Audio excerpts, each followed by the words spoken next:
Hello friends, Anika classes में आप सभी का स्वागत है। फ्रेंड्स, हमारी क्लास काफ़ी टाइम से हो ही नहीं रही थी किसी कारणवश, लेकिन जो अब हमारी क्लास होगी फ्रेंड्स वो कंटिन्यू होगी, क्योंकि सभी को पता है कि जो टीजीटी का नोटिफिकेशन है वो भी आ चुका है डीएसएसबी में। फ्रेंड्स, हम कर रहे थे अपना भक्ति काल चैप्टर हमने शुरू कर लिया था और उसमें हमने जो निर्गुण काव्यधारा है उसको हमने पढ़ा था। निर्गुण काव्यधारा में सूफी काव्यधारा को आज जो हम पढ़ेंगे वो संत काव्यधारा हम पढ़ चुके हैं। आज जो हम पढ़ेंगे वो होगा हमारा सूफी काव्यधारा। सूफी काव्यधारा में हम सूफी काव्यधारा की जितनी भी विशेषताएं हैं, भावगत और शिल्पगत विशेषताएं, कहाँ से क्या लिया गया है, कौन सी रचना किसने लिखी है, किस सन में लिखी है, कौन सी रचना में किस भाषा का प्रयोग हुआ और कौन सी रचना किससे संबंधित है, जितने भी इम्पोर्टेंट फैक्ट हैं, जितने भी क्वेश्चन जहाँ से बन सकते हैं, इसमें हमने वो इम्पोर्टेंट चीज़ें सारी ली हैं। तो हम अपना स्टार्ट कर रहे हैं सूफी काव्यधारा, जो निर्गुण प्रेमाश्री में आती है। देखिए, सबसे पहले होती है भावगत विशेषताएं। सूफी दर्शन या तसव्वुफ का आधार है परमात्मा को प्रेमिका व बंदे को प्रेमी के रूप में परिकल्पित करना। जो तसव्वुफ है इसका आधार क्या है? परमात्मा को प्रेमिका व बंदे को प्रेमी के रूप में परिकल्पित करना। खुदा के साथ भय का नहीं, यानी कि प्रेम का संबंध होता है। तसव्वुफ का आधार क्या है? प्रेम है। क्या है? प्रेम है। अब देखिए, मारिफत को क्या कहते हैं? सिद्धावस्था भी कहते हैं की उपलब्धि, जिसमें साधक अपनी आत्मा को परमात्मा में फना क्या होता है कि किसी चीज़ में बिल्कुल लीन हो जाना, फना कर देता है, यानी कि लीन हो जाता है। कौन सी अवस्था में होता है? सिद्धा अवस्था या मारिफत में क्या होता है? आत्मा को परमात्मा में लीन कर लेते हैं। ये पूछ सकते हैं कि जो 4 अवस्थाएं होती हैं, शरीयत, सभी को पता है ना, अवस्थाएं 4 होती हैं। शरीयत होती है, तरीक़त होती है, हकीकत होती है और मारिफत होती है। तो पूछ सकते हैं कि किस अवस्था में जो साधक होता है अपनी आत्मा को परमात्मा में लीन कर लेता है, तो वो होती है हमारी मारिफत या सिद्धा अवस्था होती है। अब इसमें और क्या होता है? इसमें इश्क मजाजी और इश्क हकीकी तक की यात्रा का वर्णन किया गया है सूफी काव्यधारा में। सूफी काव्य में परमात्मा को प्रेमिका तथा आत्मा को पुरुष के रूप में स्वीकार किया गया है। इम्पोर्टेंट है, पूछ सकते हैं कि परमात्मा को प्रेमिका और आत्मा को किस रूप में स्वीकार किया गया है? तो आत्मा को पुरुष के रूप में स्वीकार किया गया है, जबकि संत कवियों ने आत्मा को पुरुष और परमात्मा को पुरुष माना है। देखो, संत काव्य में परमात्मा को पुरुष माना और सूफी काव्य में आत्मा को पुरुष माना है और आत्मा को स्त्री के रूप में स्वीकार किया गया है। प्रेम मूल्य के रूप में स्थापना की गई, यानी कि जो सूफी काव्यधारा है उसका मूल तत्व क्या है? प्रेम से संबंधित है। जितने भी काव्य लिखे गए हैं वो क्या है? इसमें प्रेम से संबंधित हैं। अब आगे देखिए, ये थी हमारी भावगत विशेषताएं। इन्हीं में हम देखते हैं सांस्कृतिक समन्वय, यानी कि पारंपरिक इस्लाम व भारतीय वेदांत, भारतीय लोक कथाओं के माध्यम से सूफी दर्शन, अरबी लिपि, अवधी भाषा, भारतीय प्रबंध काव्य परंपरा व फारसी की मसनवी शैली, हिंदू समाज, तीज त्योहार आदि इनका क्या है? इसमें सूफी काव्यधारा में उल्लेख किया गया है। गुरु की प्रतिष्ठा को माना गया है। रहस्यवाद की भावना है। प्रकृति का रागात्मक चित्रण भी है। विरह का अतिशयोक्तिपूर्ण वर्णन किया गया है। इनकी कथा वस्तु के मुख्य 4 स्रोत हैं, ये इम्पोर्टेंट है। महाभारत, हरिवंश पुराण, विष्णु पुराण आदि पौराणिक ग्रंथ, यानी कि इन ग्रंथों का आधार लेकर क्या की गई हैं? रचनाएं की गई हैं। जितनी भी रचनाएं होती हैं उनका जो मूल उद्देश्य होता है लिखने का, वो क्या होता है? कहीं ना कहीं से आधार बनाकर लिखी जाती हैं। तो जो सूफी काव्यधारा, उसमें भी देखो 4 स्रोत हैं। कौन कौन से हैं? एक तो देखो महाभारत है, हरिवंश पुराण, विष्णु पुराण, पौराणिक कथाओं को लेकर लिखा गया। दूसरा, प्राकृत संस्कृत की परंपरागत जो कथानक रूढ़ियाँ हैं उनके साथ क्या किया गया है? वर्णन किया गया है।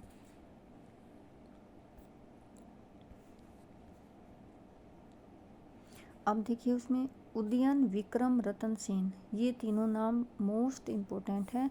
उदयन, विक्रम, रतन सेन आदि ऐतिहासिक व अर्ध ऐतिहासिक पात्रों की जो हैं गाथाएं हैं, यानी कि किन पात्रों को लेकर सूफी काव्य धारा में ज़्यादातर गाथाएं लिखी गई हैं, उदयन, विक्रम और रतन सेन। विभिन्न प्रेमी प्रेमिकाओं को लोक प्रचलित प्रेमिक कथाएं भी हैं। ये क्या थी, हमारी भावगत विशेषताएं थी, यानी कि कहाँ से कौन सी चीज़ को आधार बनाकर वर्णन किया गया है। अब देखो शिल्पगत विशेषताएं।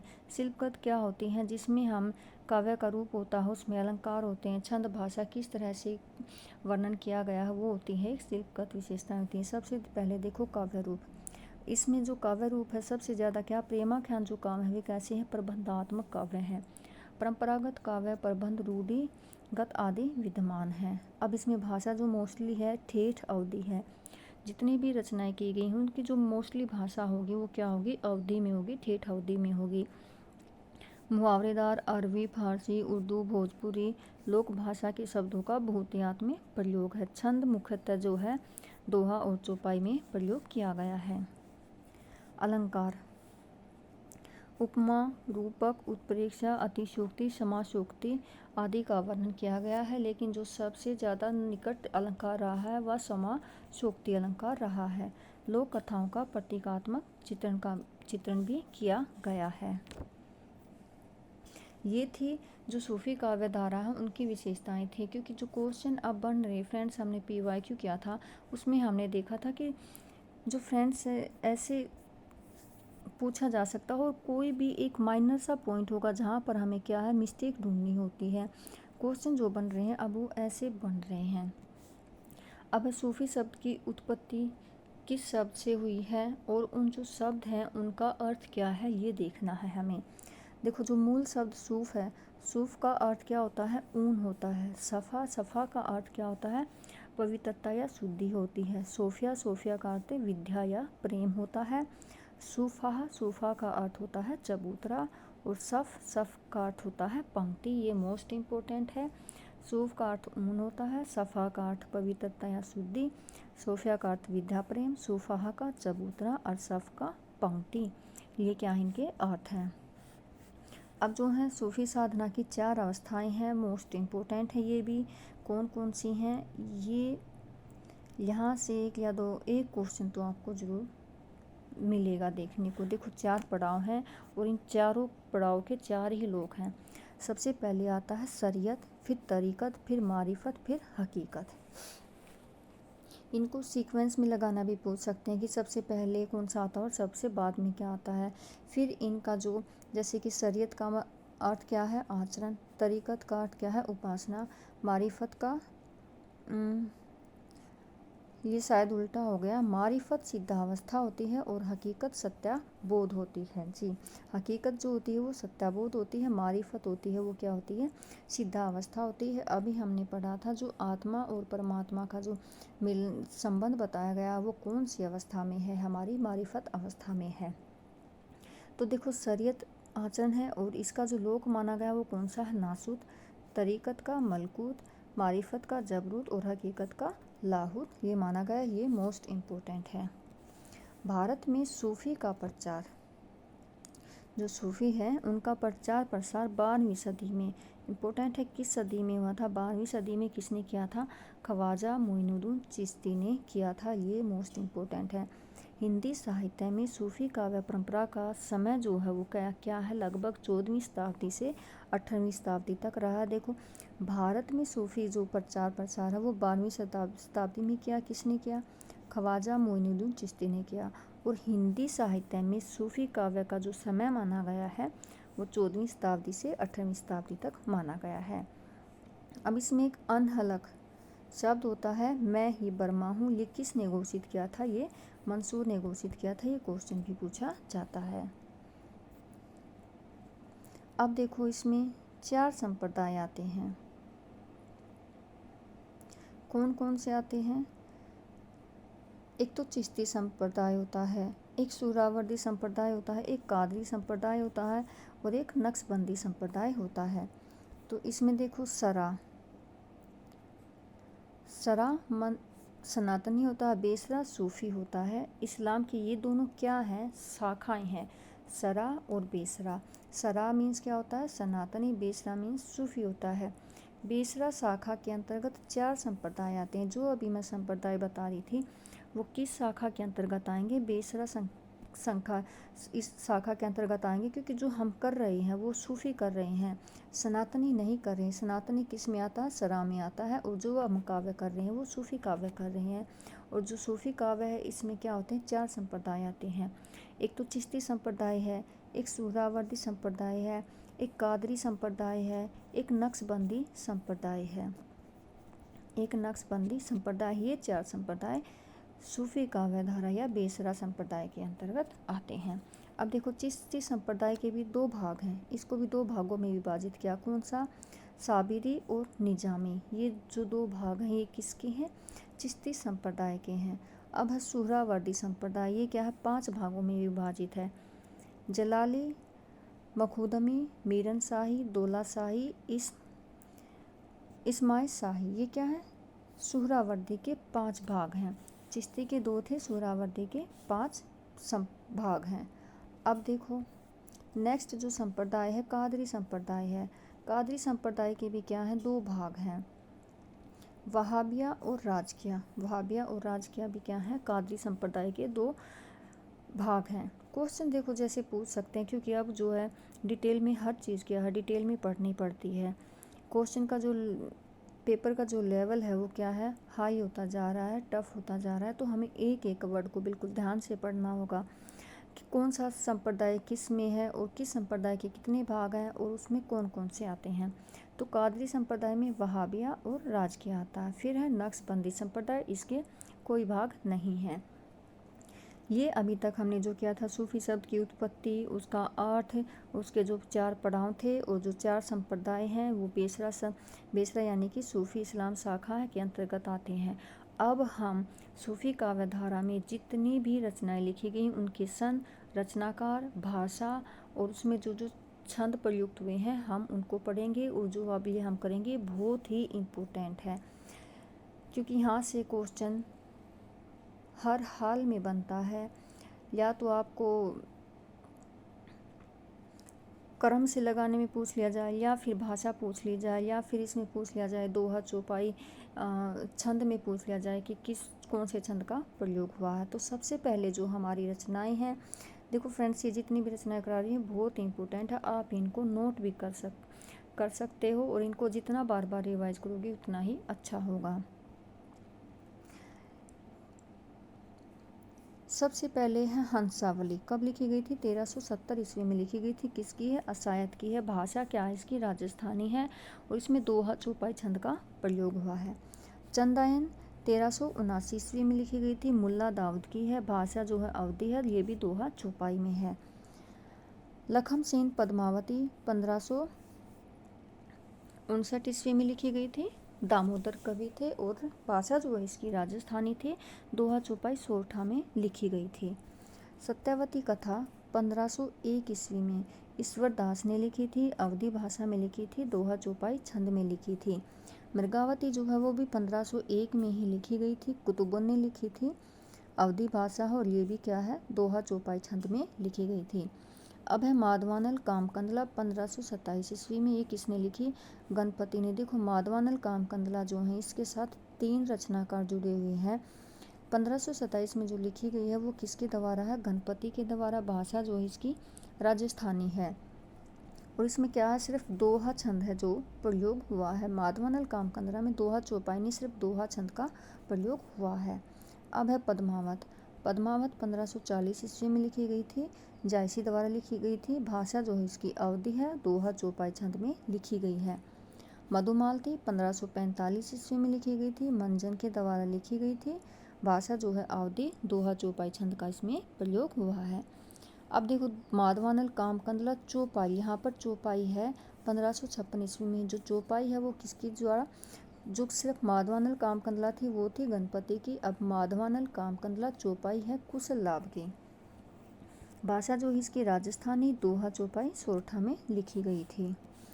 प्रेम विलास यानी कि प्रेमलता की कथा 1556 में जटमल के द्वारा लिखी गई थी। भाषा जो है राजस्थानी, दोहा चौपाई छंद में लिखी गई थी। रूप मंजरी 1568 ईस्वी में नंददास के द्वारा लिखी गई थी। भाषा इसकी ब्रज भाषा है और दोहा चौपाई छंद में लिखी गई थी। माधवानल कामकंदला चौपाई, अब देखो माधवानल कामकंदला चौपाई 1556 में किसने लिखी थी? कुशलाभ ने लिखी थी। और माधवानल कामकंदला 1584 में आलम ने लिखी थी। भाषा अवधी है और जो अब हमने पढ़ी थी उसकी भाषा तो वह राजस्थानी थी। दोहा चौपाई सोरठा छंद में लिखी गई थी। छिताई वार्ता 1590 ईस्वी में नारायण दास के द्वारा, भाषा राजस्थानी, ब्रज भाषा है, दोहा चौपाई छंद में लिखी गई है। अब है चित्रावली। चित्रावली 1613 ईस्वी में लिखी गई थी उस्मान के द्वारा। भाषा जो है अवधी है, दोहा चौपाई छंद में लिखी गई थी। रसरतन 1618 में है, पोहकर कवि की है, अवधी भाषा में, दोहा चौपाई छंद में लिखी है। ज्ञानदीप 1619 ईस्वी में शेख नबी की है। भाषा जो है इसकी अवधी है और छंद है वो है दोहा चौपाई। नल दमयंती 1625 ईस्वी में नरपति व्यास के द्वारा लिखी गई। भाषा इसकी अवधि है और दोहा चौपाई छंद में लिखी गई है। नल चरित्र 1641 ईस्वी में मुकुंद सिंह के द्वारा। भाषा इसकी अवधि है और ये भी क्या है? दोहा चौपाई छंद में है। प्रेमाखंड काव्य जो लिखे गए हैं वे मोस्टली क्या है? दोहा चौपाई छंद में लिखे गए हैं। और जो इनकी भाषा रही है वो भी मोस्टली क्या रही है? अवधि ही रही है। हंस जवाहिर 1731 ईस्वी में कासिम शाह के द्वारा लिखी गई। अवधी भाषा है, दोहा चौपाई छंद में लिखी गई है। इंद्रावती 1744 ईस्वी में नूर मोहम्मद के द्वारा लिखी गई। अवधी भाषा में, दोहा चौपाई छंद में है। फिर है अनुराग बांसुरी, ये 1764 में लिखी गई थी। ये भी नूर मोहम्मद के द्वारा लिखी गई थी। भाषा है इसकी अवधि और ये जो है बरवे चौपाई छंद में लिखी गई। सिर्फ ये अनुराग बांसुरी रचना जो है वो बरवे चौपाई छंद में लिखी गई थी, नहीं तो मोस्टली जो रचना है वो दोहा चौपाई छंद में लिखी गई है। अब देखो जो हंसावली की भाषा है उसमें कुछ विद्वानों के मतभेद रहे हैं। कुछ विद्वान इसे गुजराती काव्य रचना समझते हैं तो कुछ राजस्थानी। राजस्थानी में किसने समझा है? मोतीलाल मनेरिया ने समझा है। मोतीलाल मनेरिया ने इसकी भाषा को हो राजस्थानी भाषा और साहित्य में इसको क्या है? राजस्थानी काव्य माना है। अब शेख निसार का जो यूसुफ जुलेखा 1790 में लिखा गया था। नसीर का प्रेम दर्पण 1847 ईस्वी में, ये क्या है? महत्वपूर्ण प्रेमाख्यान काव्य हैं। और जो ये प्रेमा दर्पण है ये बिल्कुल किस काव्य की तरह है? ये यूसुफ जुलेखा के समान लिखा गया है। ये बिल्कुल हुबहू उसकी तरह लिखा गया है। ये थे हमारे प्रेम सूफी काव्य धारा में जितने भी प्रेमाखान काव्य लिखे हुए उनके सन। ये सारे जितने भी मैंने अभी बताए ये सारे क्या है? मोस्ट इम्पोर्टेंट रचना है। इनका सन, इनका जो कवि हैं, इनकी जो भाषा है, इनमें जिस छंद का प्रयोग हुआ है ये याद करना मोस्ट इम्पोर्टेंट है। अब हम आगे कर रहे हैं किस रचना को किस कवि ने प्रथम माना है? ये भी मोस्ट इम्पोर्टेंट है। देखो रामचंद्र शुक्ल ने जो मानी है, मृगावती मानी है, 1501 में किसके ने लिखी थी? कुतुबन के द्वारा लिखी गई थी। प्रथम रचना और प्रथम कवि रामचंद्र शुक्ल ने मानी है। मृगावती को प्रथम रचना, कुतुबन को सूफी प्रेमाखान में प्रथम कवि माना। राम कुमार वर्मा ने चंदायन को माना है। मुल्ला दाऊद को पहला कवि माना है। हजारी प्रसाद द्विवेदी ने सत्यवती कथा, ईश्वर दास को पहला कवि माना है। गणपति चंद्रगुप्त ने हंसावली को माना और असायत को पहला कवि माना है। यानी कि जो पहली रचना, पहला कवि किस विद्वान ने किसको माना है ये मोस्ट इम्पोर्टेंट है। रामचंद्र शुक्ल ने मृगावती को, राम कुमार वर्मा ने चंदायन को, हजारी प्रसाद द्विवेदी ने सत्यवती कथा को, गणपति चंद्रगुप्त ने हंसावली को। रामचंद्र शुक्ल ने कुतुबन को पहला कवि, राम कुमार वर्मा ने मुल्ला दाऊद को पहला कवि माना है, हजारी प्रसाद द्विवेदी ने ईश्वर दास को पहला कवि माना है और गणपति चंद्रगुप्त ने असायत को सूफी काव्य धारा का पहला कवि माना है। ये मोस्ट इम्पोर्टेंट टेबल है।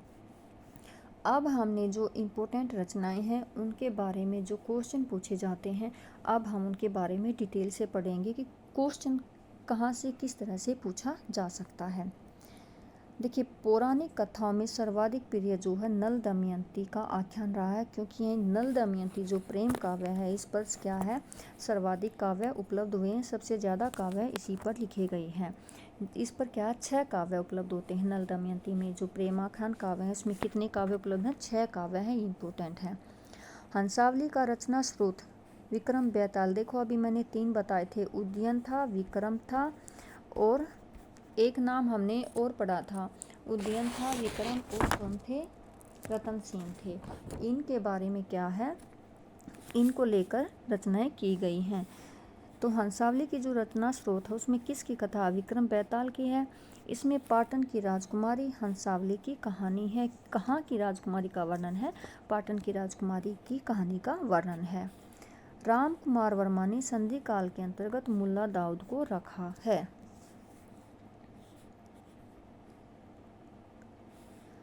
चंदायन पूर्वी भारत में प्रचलित लोरिक और उसकी पत्नी मैना व विवाहित प्रेमिका चंदा की प्रेम कथा पर आधारित है। लोरिक के नाम पर डॉक्टर माता प्रसाद गुप्त ने चंदायन को लोर कहा या लोर कथा भी कहा है।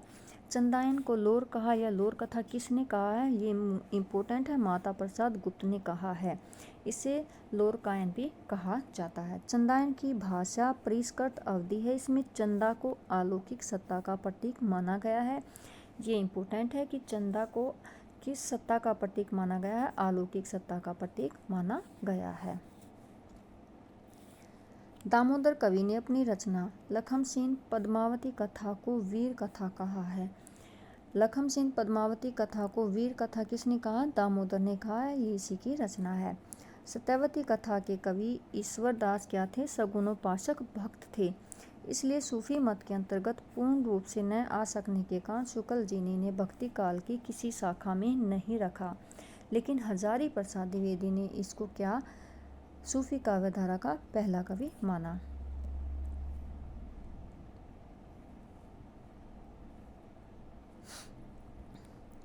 नेक्स्ट है प्रेमावती, प्रेमाख्यान रंजन द्वारा लिखी गई है। कुतुबुन चिश्ती वंश के शेख बुरहान के शिष्य थे।